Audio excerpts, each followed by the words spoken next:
This is Groove Talk with Froggy Style.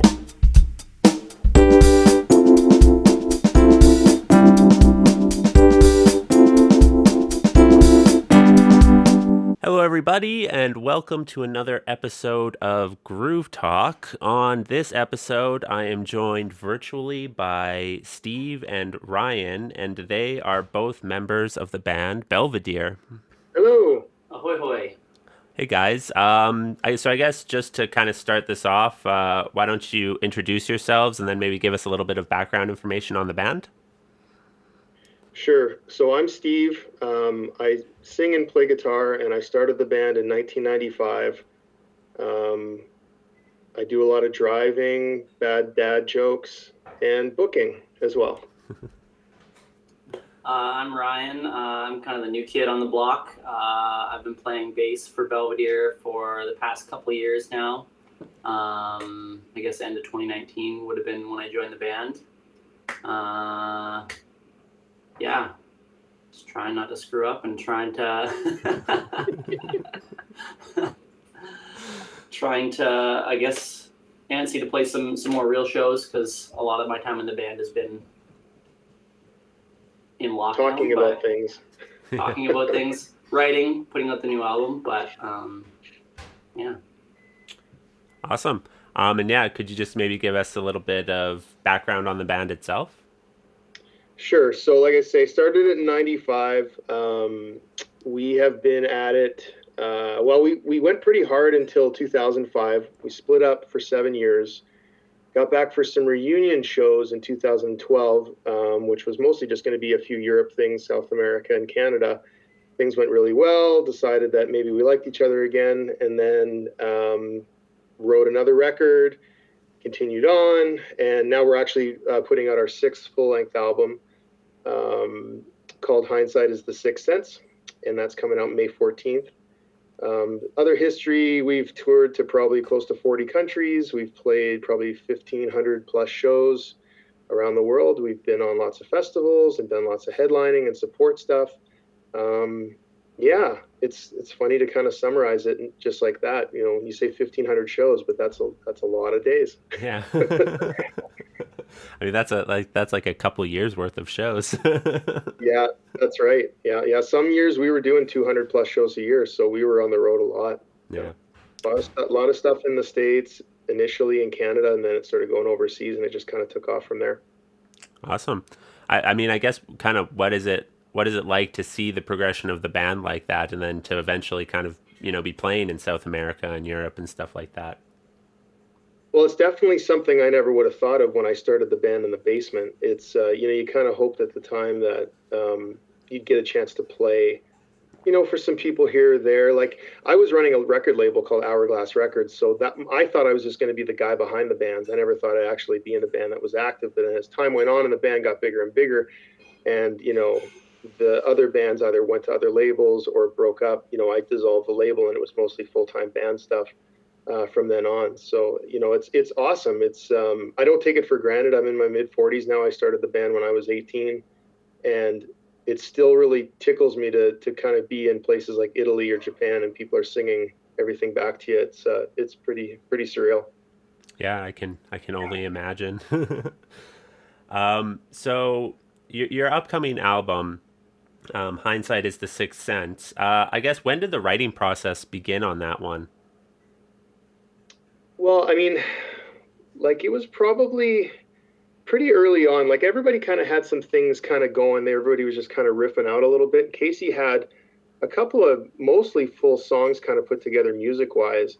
And once we were about to go on tour, we were going to do some Canada stuff and then over to Europe there last March and April. And once we kind of realized that this wasn't just going to be a postponement for a month or two, Casey kind of brought up the first song, and we kind of started going from there. I think that's right. Hey, Ryan. Ryan came in with some riffs and some song ideas, and before you knew it, we just kind of it was full steam ahead writing. Yeah, I mean, I think we first started to really kind of take a look at it. I mean, I got off the plane in Calgary to do a little bit of rehearsing before we started that little kind of tour leg in Western Canada. And basically, like, as soon as I landed, it's like, none of these shows are happening. So like, what are we gonna do? Like, I can't get a flight home. Might as well make use of these couple weeks. So we were jammed a bit and started looking at a couple song ideas just for kind of like shits and gigs for fun. And then as the ball started rolling, the steam picked up, got more weight, and started rolling, snowballing down the hill faster and faster until. Yeah, I think like come September, we sort of had an idea, like we had, we sort of set some goals, like we wanted to have 13, 14 songs written. And yeah, by August, September, I was already starting to talk to labels and starting to make plans. I think maybe we had just about half the album done by that point. And we were demoing, we'd get the music demoed at Casey's, our drummer's studio, and then I would take them home and start writing lyrics to them, and then kind of go in and do, so we demoed everything on the album mostly before we recorded. But yeah, I think come the fall is when we started really setting some some deadlines, like we have to start recording in December and come out in May. Okay, so the writing process kind of begun almost at the beginning of the pandemic there. Yeah, we shifted gears pretty quick. Yeah. When we realized it was no touring time, is let's make the best of it because we're going to probably be doing this for a while. So. Yeah, no, for sure. So I mean, the songs that have been written, does the content kind of revolve around the pandemic at all, or is it kind of just step away from that? No, I don't. I mean, maybe because you're able to sit around and really look at what's going on in the world, I think it kind of tore the Band-Aid off for me on some of the inequalities that are going on in the world. And I think that's where some of the, writing was inspired from. But I don't think there's anything strictly about the pandemic that really came to mind. It was, for me, there's a lot of ups and downs, and I'm sure for a lot of people, as far as feeling good about things, feeling bad about things. But I try to tie a lot of the lyrics to sort of talking about things that I think that need to be improved in the planet, but then also offering a little bit of hope that, we work together as a punk scene and we stand up for each other, then, things can get better. And so I think that even though there is some tough lyrics on there that will make people ask some questions and maybe talk about things, there also is a sort of an underlying sense of hope that, that things can get better. Okay, awesome. And I'm just kind of curious, like, I guess how did the album come together? Because at the top of the show we mentioned that Ryan's from Toronto, and obviously you Steve are from Calgary. So I guess how does like kind of practicing work and recording? How did that whole process come together? I'll let Ryan take this, but he's from Calgary, so. Oh, okay. Yeah, I'm originally from Calgary, and I've been living out in Toronto for the last few years. Generally, I get out every once in a while to Calgary to rehearse and do whatever, and the rest we're able to kind of put together remotely, the stuff that we can do. I mean, there's a lot you can do remotely these days, except for like get in a room and rehearse as a band together. So most of the stuff that, learn my parts, write my stuff remotely. We did have a little session in beginning of September that I was out in Calgary again when the case numbers and stuff around both of our places were a little lower. But yeah, I was supposed to be back in Calgary to record the record at Casey's studio too, but then things started going south pretty quick, right? Like 3 days before. We have terrible timing when it comes to this stuff. Like, things kind of come down, and we're pretty safe. We all kind of have our distance in the studio, and people wear masks and all that stuff. But yeah, like we went to South America. We went to Colombia for a festival about a year and a half ago. And so we had a really good amount of time to jam together as a band, separately as a 3-piece and then as a 4-piece with Ryan there when he could show up. So we had a lot of build up to it. But then, yeah, of course, right before the tour, shows started bailing. And of course, right before he was going to record the record, we had to make some quick decisions about him doing his bass parts from Toronto by DI in his apartment. Nice. And I mean, it is, I guess, the good thing about technology today, right? Like it allows us to do, like, I mean, even the thing that we're doing right now, like you guys are all in the comfort of your own home and we're having this conversation, and it wouldn't be possible, like 10 years ago, probably. Yeah, no, it's true.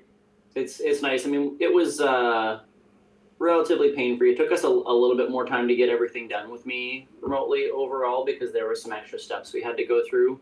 I just had like a Zoom call with Casey, and he kind of played producer role while I tracked everything at my place, and then I would just send him the finished files for each song whenever we were done, and he'd have to go through and reamp and mix and work his magic on the DI signals, which for anyone listening who doesn't know much about music is essentially just like the raw signal out of the bass. And then he'll take that and run it through amplifiers and plugins and mix it and do all his magic, his producer magic. Awesome. And is it Casey who does all the recording and the whole production process for the album, or? Yeah, his studio echo bass is like that's what he does on the side of the band. He's a recording engineer, so he produces and engineers bands there. It's a great studio. It's really affordable, and he made it 20 years ago for local bands to record cheap. And as time's gone on, he's got better equipment, he's got better skills, learned a lot. And so yeah, even though we tracked some stuff there and mixed previous albums, we did the whole thing front to back there, which is great. Awesome. And do you feel like you have a little bit more freedom, like in the recording process, with having Casey doing that side of things, or? Well, it's a time thing more than anything, right? Like We've never, I've done 6 albums with this band. I've done 4 with another. We've never had an outside producer come in. It's always been the band producing with the engineer. So that much hadn't changed. It was just, having somebody, it's complicated in a way too, because, this guy's tracking his drums by himself. So, he's walking to the main console room, pushing record, going back in, playing. There's a lot of stuff but he's done that kind of stuff before. But as far as the, recording, it just gives, we set aside sort of 6 to 7 weeks and just blocked it out. And everybody went in as they could. And then him and I mixed the record the last 12 days. Okay, awesome. And I guess, how does this record kind of differ from some of maybe your previous releases? Well, I mean, the biggest thing is front to back recording, mixing and mastering. So, but it was a lot like our last one, Revenge of the Fifth. Even though we mixed it with the blasting room in the States there, same kind of thing, just lots of time. Where before, when we do records, we had a limited budget, limited time. It was like 10 days, 5 days sometimes on some of the earlier records. Go in, editing was a joke. Like there was no editing, especially the first couple albums, we did it on tape. So it was like, go in, record it live, overdub a couple of things and some vocals and mix it, and that's what you get. That's what you get for your $1,500 or whatever it was. Like now we actually have the time to really not just like fix things, but listen to things. That's so important. Like, these albums are such a snapshot of where you are at the time, but to have, sort of beginnings of recording and taking them home at night and refining and coming back and putting down, the best possible thing that you can do at the time. I think that's where it really differs. And maybe why I like the later records more is because I was actually able to flesh out the ideas and get rid of the bad stuff that I didn't want and keep the things that I did want. Yeah, and a big thing too is going into it, like the fact that like being able to put together, like, I mean, for us, we have Casey helping us with a few of them, so some of the demos end up sounding better than the final product for some people. But even for the average person, like creating a demo to get the rough idea of how something's going to sound is so much more attainable these days as compared to what it used to be, that you're able to kind of hear at least a glimpse of what that final product might look like in advance and kind of make adjustments based on it. Just like if you're like a writer, a writer is always going to have, a draft and then an edit and do and go from there. You can kind of see the final product. Before, the advent of like more accessible recording technology, that was a difficult thing to do or an expensive thing to do that was reserved for, very large bands with big budgets. Yeah, for sure. I guess, Ryan, I have a question for you. Because you said you did join the band in 2019. I guess, what was it like for you coming into a band that was already like well established? I mean, there's definitely, you want to put your best foot forward and give your best. Not that I don't otherwise, but Casey and I also have known each other for quite a while. I knew Steve before I joined the band too, but not as well as Casey. Casey and I used to play in a band called the Martyr Index, like 10 years ago or something now. So we were pretty tight and had a pretty good relationship and had made music together before. But yeah, I mean, mostly you just want to put your best foot forward. It's also, I guess, knowing when to put your ideas up ahead versus listen and you don't want to come into a band and like change what it is. So it's kind of a mixture of listening, knowing the band's history, doing your homework on that kind of stuff. You want to do justice to those that came before you and kind of their legacy is one thing, and also put a little bit of your own flavor in there as well where it makes sense. And I guess now to flip it on to you, Steve, I guess what have you noticed, I guess, Ryan add to the band that maybe wasn't there before? Oh, it's been good. Like you kind of look for guys initially that can play the parts, but and be good people in the band. But also it's a nice bonus when they're able to write. And both Ryan and Dan write really great stuff. They throw a lot of spaghetti at the wall, which is great because I love sort of corralling and putting together songs too. So maybe these guys have riffs and we kind of write them all together. But what I love about these guys is nobody really takes it on the chin when like things don't work out, like they just kind of say, yeah, no problem. They just, everybody just kind of works together and we just kind of try to flush out the best songs that we can. There's not a ton of ego involved in this group of guys, which is awesome. So it makes the writing process really smooth and they bring together really great ideas, and they're also really great about speaking up when things don't really sit with them too. So, I mean, I can appreciate that as well. Yeah, for sure. I think it's really important in any like collaborative creative process to, it's important that you put your egos aside kind of, and like you try and serve, I guess, the art that you're creating before whatever it is personally that you feel, you're trying to make the best product possible, I guess. For sure. And, and I've seen this with other bands too, that, there's one or two members that are left in the band. There's new guys there, and there's like one primary songwriter, and maybe that works for some people. But I'm a collaborative guy.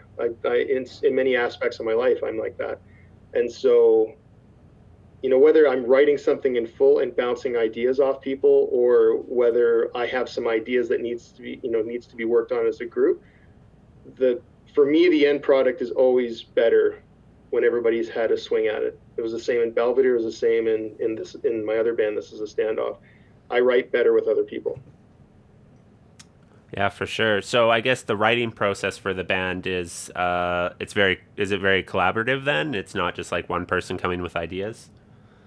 Everybody threw stuff in the pile here. Yeah. And so whether it was, and it was a mixture of, sometimes there was full songs, sometimes there was riffs, and we just took the riffs and developed it into a song. There was times where Dan and I sat there and he had a couple of riffs, but he didn't know what to do with it. So we spent hours together just fleshing out some song structure. And, but it's pretty, and that's just music. Then I take it and then I go and write my lyrics and stuff like that. And of course people have their ideas of what that's, and I'm always open to criticism on that too. But ultimately I just kind of take it back and write the lyrics and write the melodies, and then we start working on harmonies from there. So, but either way, like it's, we get to the end goal, which is to finish the record, and that's all that matters. Yeah, for sure. So I guess releasing a record in the times that we are in, in pandemic times, I guess, have there been any kind of unique challenges to releasing this record that maybe you didn't face with some of the other records? It's felt a lot like how another record has been released in the past. It really does feel like that. The only difference is here, I mean, we haven't been able to be a full-time touring band since like 2004. So, it's the last release we came out, it kind of felt like this. It was like a lot of, online stuff and pre-orders and all this stuff. And then you go out and play a few shows. The only difference is now is that we are attempting to try and be somewhat of a full-time band here. So we'd like to get out and actually start playing these songs and getting the record out, or, the old-fashioned way, organically. But it does feel a lot like how it usually feels. And I think our timing of this is, I'm glad we didn't try to release it 6 months ago. Maybe it would have gotten lost in the shuffle a little bit. I feel like there's a little bit of hope in the horizon that we might be able to see some sort of live shows in the next six to 12 months. So, it does feel like we're kind of gearing up to getting out there again. And the labels, Thousand Islands and Lockjaw Records, have been so seamless in how they've been working together. Like, we have Zoom calls all the time, and they've got PR people working on it, and like between the labels and everything, they're really doing a good job of getting the record out to the people that want to hear it. Awesome. I want to talk about the art of the record as well, because I think that it is it's awesome. The art, the cover art with the eyes and the person there. So I guess how much input did you guys have on that album art? So, one of the things I wanted to do with this record, new band members, new vibe. I wanted to not go with sort of the similar sort of cartoony illustrations that you're seeing in a lot of other bands in our genre. I wanted to do something that was a little bit different. And we knew Heather. She'd done she's done incredible artwork, and she's a wonderful tattoo artist. She's done lots of tattoos on Ryan. She did my body was covered in work from her, so yeah. So Casey and Ryan knew Heather quite well. So it was a pretty easy. Once we kind of had the idea in my head that I wanted to see if she would do the artwork, then those guys, Ryan started up the conversation with her, and then that's what led us to speaking with Heather. As far as ideas go, I sent her some lyrics. I sent her the title of the album. We sort of gave some sort of very basic parameters, but we were pretty confident that even if it didn't make sense, it was going to still look beautiful. And that's where, lucky for us, she took, the title and tried to make it work. And she's great at that stuff too, right? I mean, she spends a lot of, most of her days trying to turn people's ideas into tattoos. So not only is she pretty practiced at that, but, she understands very well how to, take the ideas, take the song lyrics, and, take something out of it that's ultimately going to be better with her artistic interpretation than it would be if we gave her a lot of very specific ideas anyway. She's the type of artist you can kind of just trust to do the right thing and kind of leave a lot of the hands off. And then, you can see how it turned out. I think the artwork fits the title very well. It fits a lot of the themes in the album very well, and it's beautiful. So. Yeah, and originally, so it's graphite, right, Ryan? It's on graphite. Is that how she does it? Yeah. So we were discussing originally about being sort of a grayscale image, and then we were sort of throwing some ideas of maybe having it tinted with a blue color, and then I saw some other artwork she had done before and thought, okay, well, let's throw some multicolor stuff in there, and then she came out with that, and I was like, that's it. That was, so once we sort of got the basic drawing, it was pretty quick to get to the final thing. Yeah, she did everything in graphite, scanned it in, and just kind of digitally colorized it. So. And then from there, Seb, who I've done a lot of artwork with bands and other bands that I book and stuff. He put together the layout, and he ultimately he did a lot of texture and a lot of things with the album as well. So it was a bit of a collaborative effort. But Heather came with the bulk of it on the front cover, and then Seb ended up taking it and doing the whole inlay as well. Awesome. Yeah, the image definitely fits the title perfectly. You see the title and you see the image and you're kind of like, oh yeah, that makes sense, But what a great idea to get a tattoo artist to do it, because like you said, it's basically what they're doing all day. They're taking little ideas from people and turning it into beautiful art. So for anyone interested in checking out her artwork, make sure to check her out on Instagram, Hyphaea. HYPHAEA, I believe is how it's spelled. So yeah, make sure to give her a follow and check her stuff out. Awesome. So have you guys, I know we've seen a lot of kind of like virtual live streams pop up of bands and stuff like that. So have you guys been taking advantage of the live stream thing at all during these times? Well, when things really locked down, we were meant to be on about 15 festivals in Europe and Canada, and some of the festivals had they canceled, but then they also did these acoustic sort of shows so the fans could still look. So I did one for Manchester Punk Festival, and then I did one for Spam Fest in Austria, and those were super fun. We did one full band streaming where we all flew out to Toronto, and then we drove to Quebec City. And the promoter out there has a really good thing with there's like a little 200 cap room that they kind of had fit to, with full cameras and a crew and everything, and they were able to do these shows, and they were doing them with primarily Quebec City based bands. But like I said, we kind of did this and sold tickets and did all of that, and it was great, and it was in July when we were able to do all that. Flying at first was kind of weird, and then it was kind of rad because there was nobody in the airport. That's literally the only place I've been this last year, was just to fly out. We jammed with Ryan in his jam space in Toronto. We drove up to Quebec City the next day, and then basically spun around and went home. That's awesome. I guess, on the flip side, have you tuned into any like live streams or anything like that from other bands, or?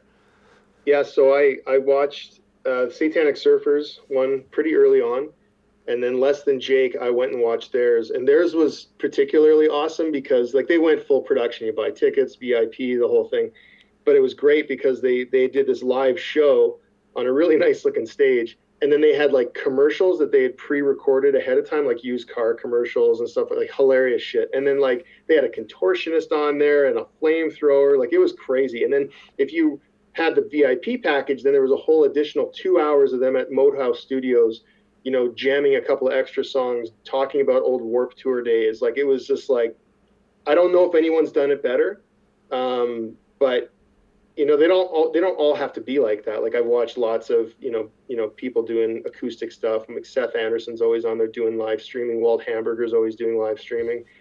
I saw Mute do theirs in Quebec City a few weeks after we did ours. So and they're all a little different. Some are bigger production with cameras and everything, and some is just somebody just talking into their iPhone. But I think it's a soothing thing in such a troubled time to be able to still see some of your favorite artists still do this.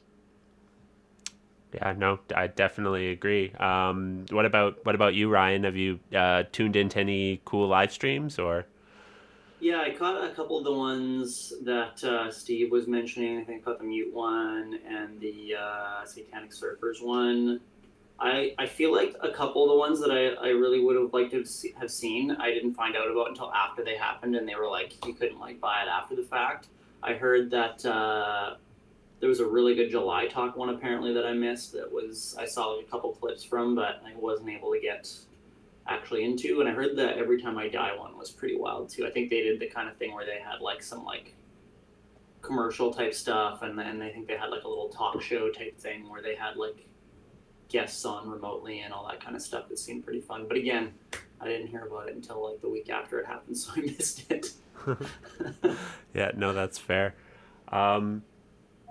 So I guess with the album coming out in May, do you guys plan on doing any sort of I know like a show probably wouldn't be happening, but is there going to be any sort of I guess album release content going up, or?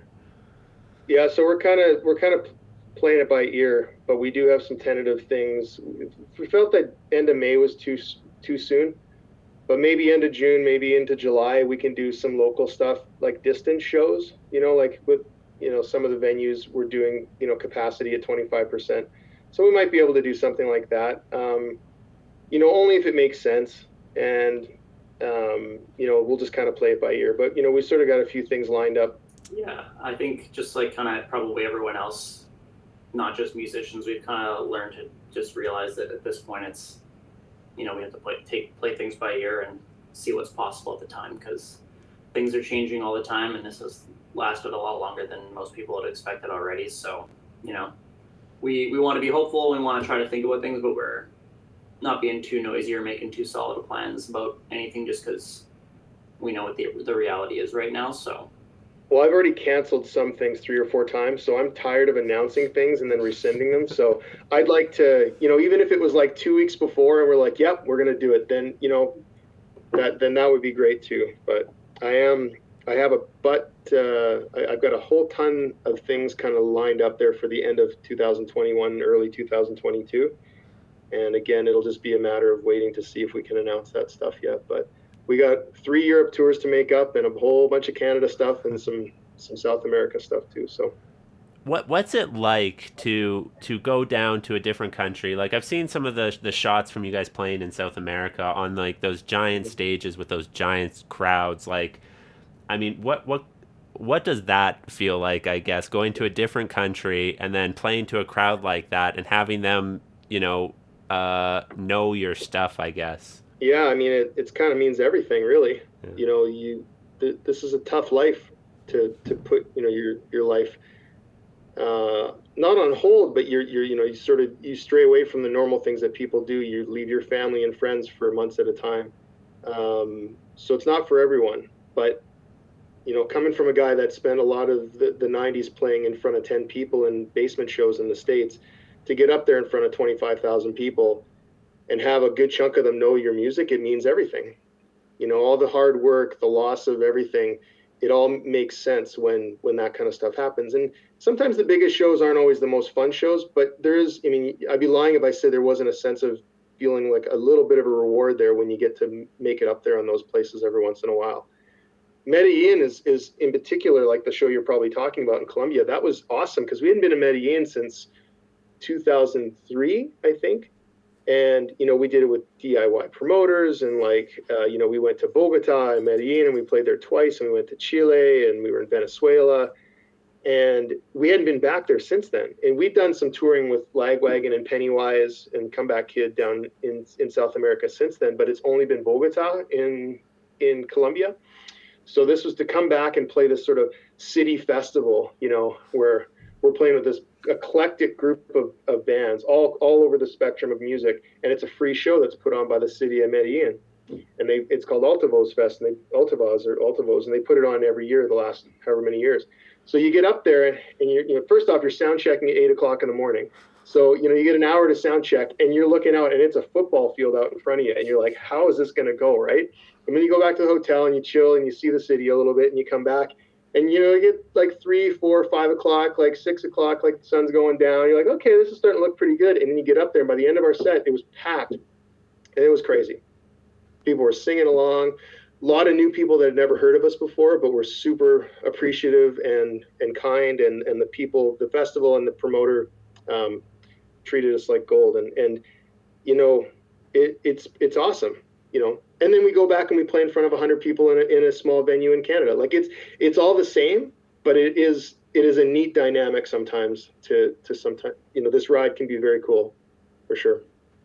Yeah. I mean, for me, that Medellin show was my second show in the band. So it was a little bit like getting thrown in the fire for my first trial by fire for one of my first shows. It was actually supposed to be my first show in the band, but then we ended up doing a little bit of a little medicine hat kind of preamble when I was out rehearsing with the band for the first time.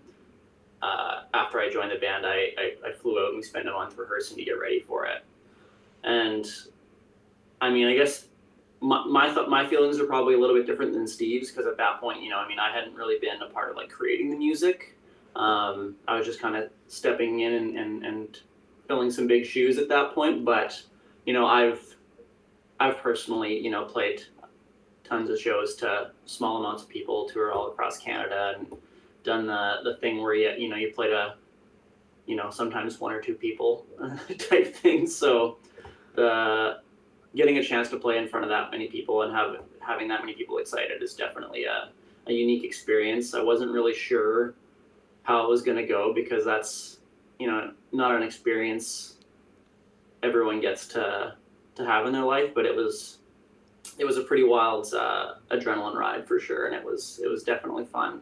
But on the flip side, like Steve was saying too, it's not always that was super fun. But I mean, the next night we played Bogota after that, and it was super fun and super awesome for like a ton of different reasons. Like it was like a tiny show in a tiny club with like I don't even know how many people they crammed. So it's like it's a 200 cap club, and it was sold out. Like it was probably oversold, and it was like, but people are right there, right? Like, you know, in the festival, they're 30 feet back across a barricade with like 20 security guards in front, so it's a different thing. And then you get into Bogota, and someone's singing me the song right in front of my face, and people are crawling all over the place. It was awesome, and different and special for a different reason.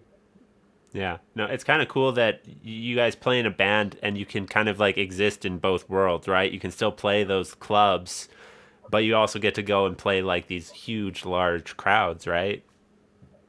Yeah, like the big shows are awesome, but there is a point, and I'm sure a lot of bands will tell you this, where it looks like you're just playing in front of a big TV screen. Yeah. You know, after a while, you've kind of got all these lights on the side of you. You spin around, there's this crazy light show going on. You look forward, and it just looks like anything over like 1,000 people kind of just looks like Woodstock to me. So like it all seems really surreal.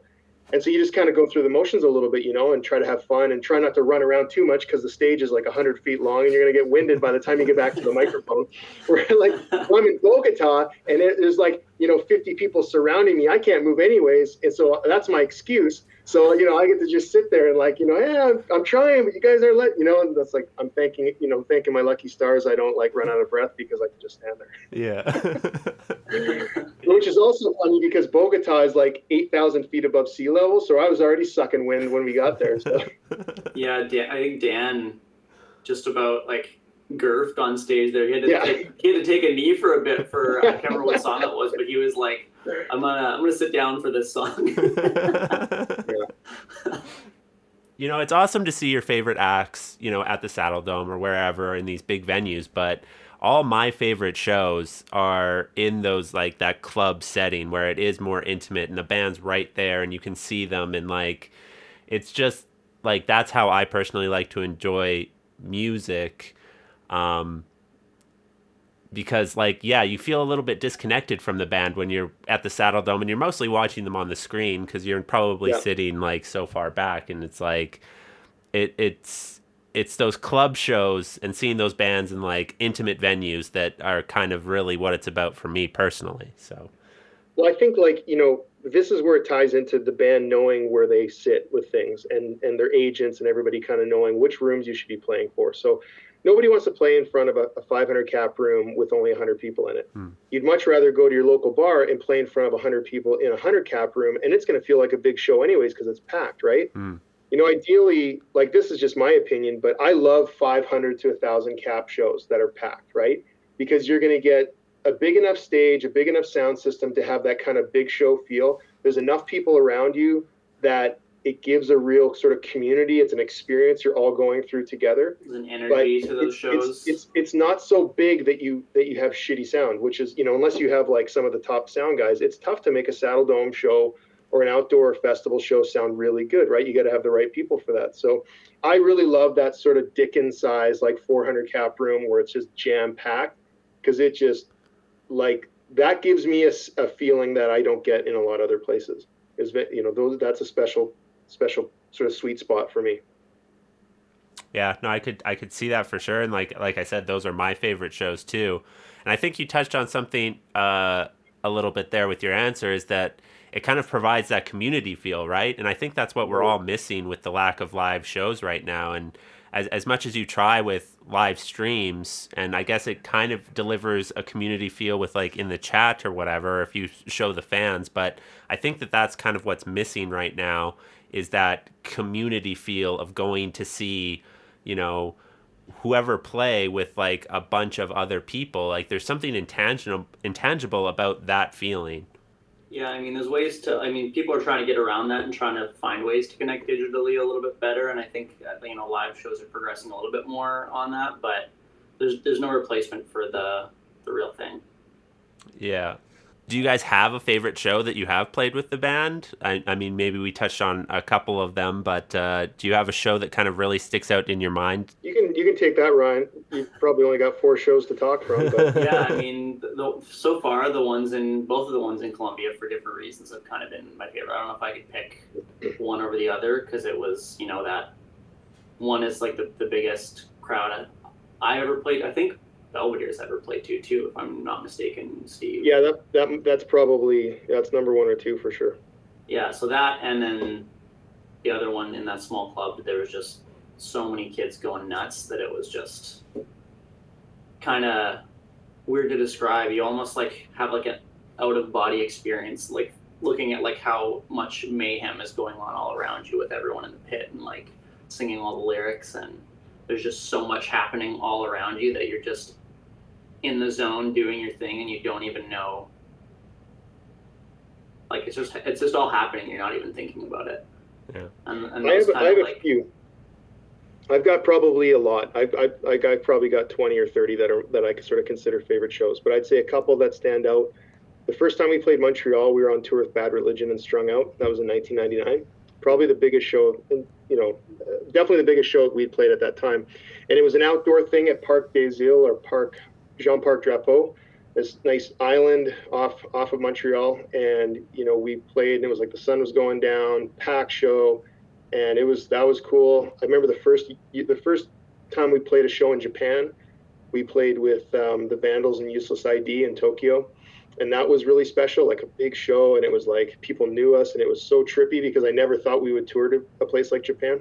I think Venezuela, we played Caracas, Venezuela, the latest show I've ever played. I think we went on at 4 a.m. And I thought no one was going to be there. And there was like 500 people packed into the show. They're like, oh, this is just how we do shows. Like, holy shit. Okay. And then I think when we came back after our break in 2012, we played Grows Rock. And that was our second show back. And that was just, there's video of that. And it was very special. Yeah. Do you guys prepare differently for shows at all? Or is it kind of just standard preparation for all shows, no matter the size?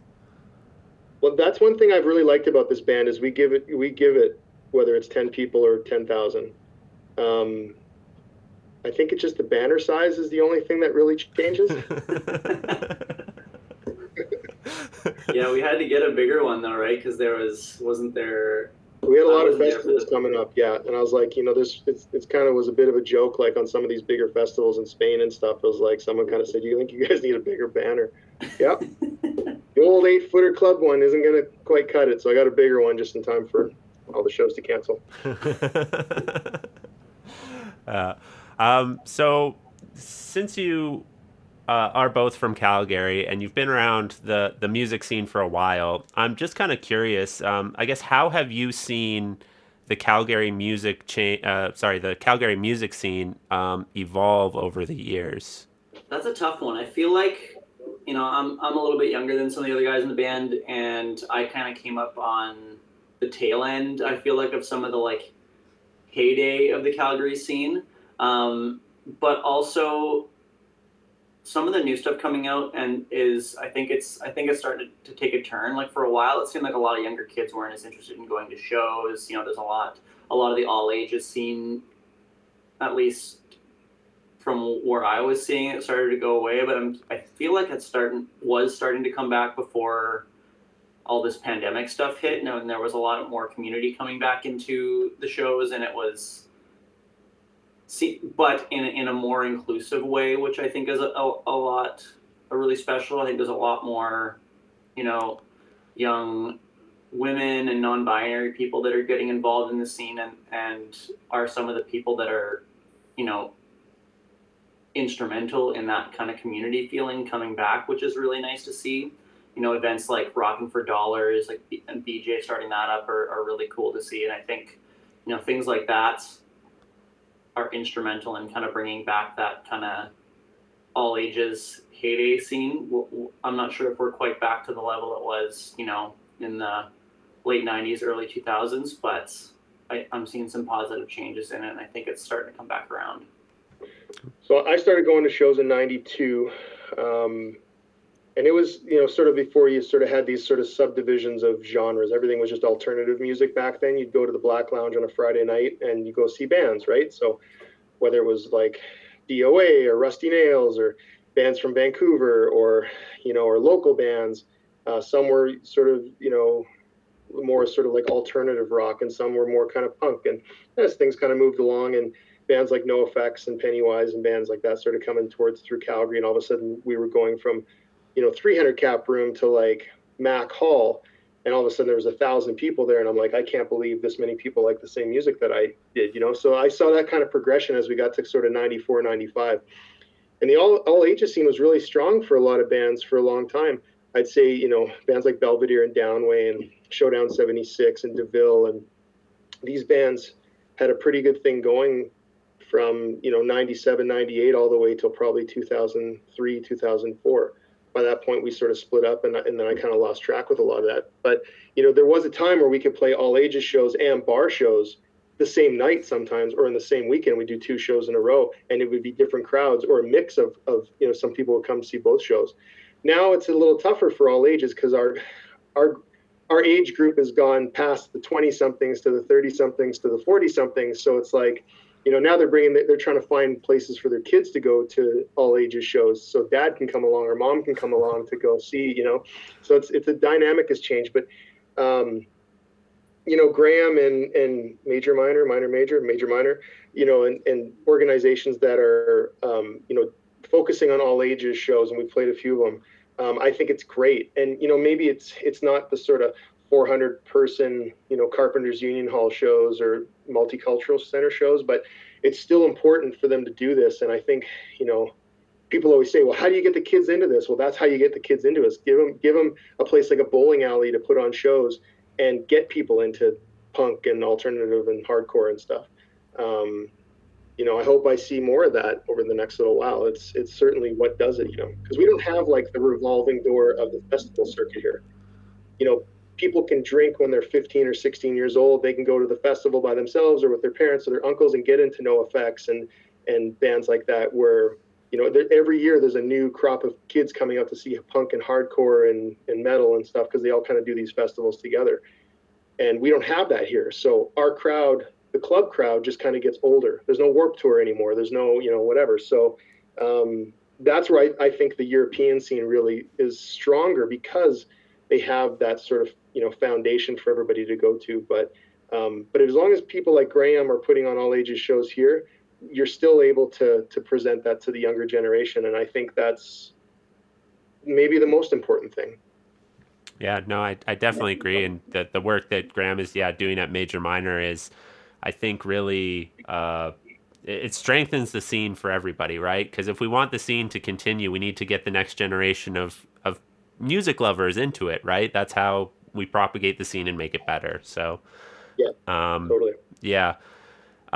Just, I guess, kind of one of the final questions here I have for you guys, but you do have a lot of experience within the music scene and playing music, and just kind of touching on it a little bit in the last answer, but what advice would you give for maybe a young person who is looking to start a band right now?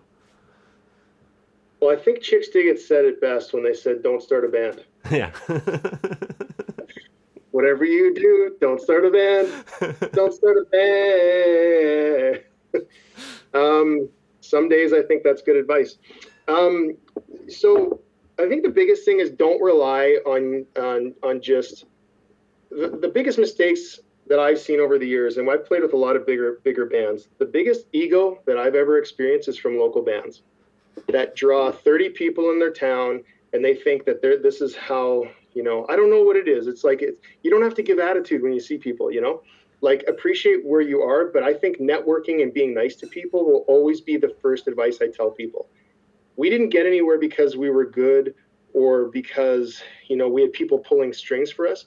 We got places because we were nice. And we tried to network with people, and we tried to be kind to bands that came into our scene. And then they repaid us when we went to Edmonton and Swift Current and Regina.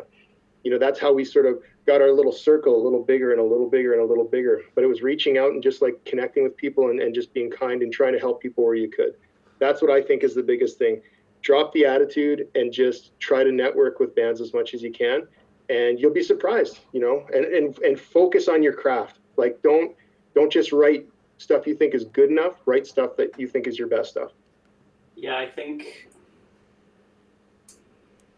don't have too much tunnel vision too. Like, I think having goals and having places you want to get is one thing, but really focus on falling in love with the craft, falling in love with like the little things that you have to do to get, really great at songwriting, really great at your instrument, even stuff like booking shows and doing that kind of stuff. Find ways to like make that fun and enjoy doing that, because if you're, just doing that stuff as like a chore to get somewhere you want to be, you're never going to love what you do, and it's going to become just that, a chore, and you're not going to want to do it.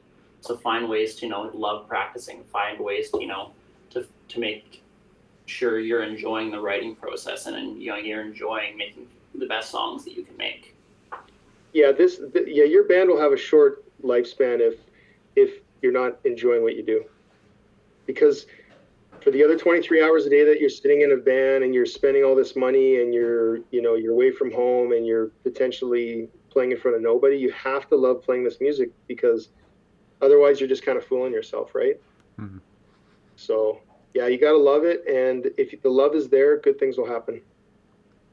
Awesome. Yeah, I think that's great advice for any creative endeavor. Love what you do and basically be nice to people. Don't be a dick. So I guess, is there any kind of final things that you guys just want to say before we close this out, or? Just thanks for giving us a chance to chat here, and thanks for listening, whether buying the album or streaming it on whatever. Hindsight is the Sixth Sense is out May 14th, and we appreciate locally, your effort to try and support us as well. So thank you. Yeah, for sure. You guys have the 2 singles out right now, Elephant March and I'm blanking. Get Grief Retreat. Yeah, that's the one. I brought notes, don't worry. Yeah. And those are available now, so people can listen. And Hindsight is the Sixth Sense is available for pre-order.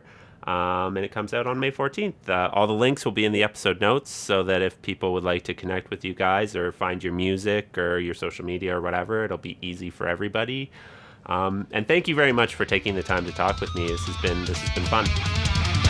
Thank you for having us.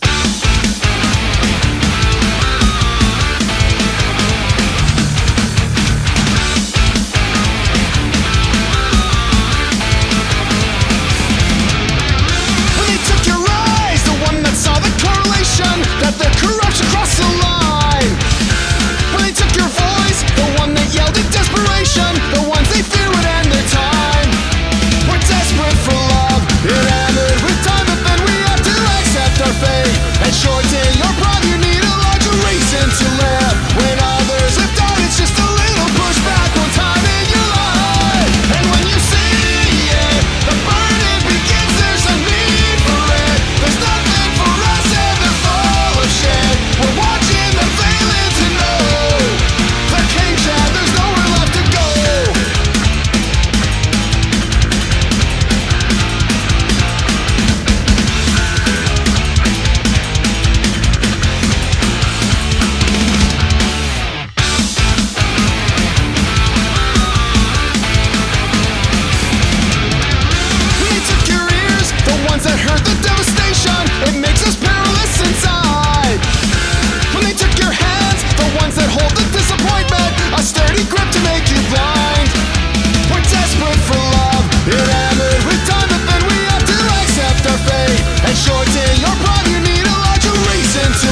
If you like this episode of Groove Talk, why not leave a review? You can find us on iTunes, Stitcher, Google Play, or pretty much anywhere that you listen to podcasts.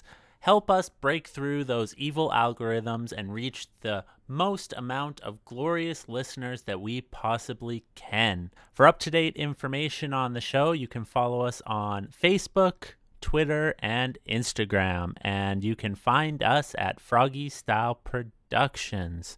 For more ways to support the show, visit fsproductions.ca.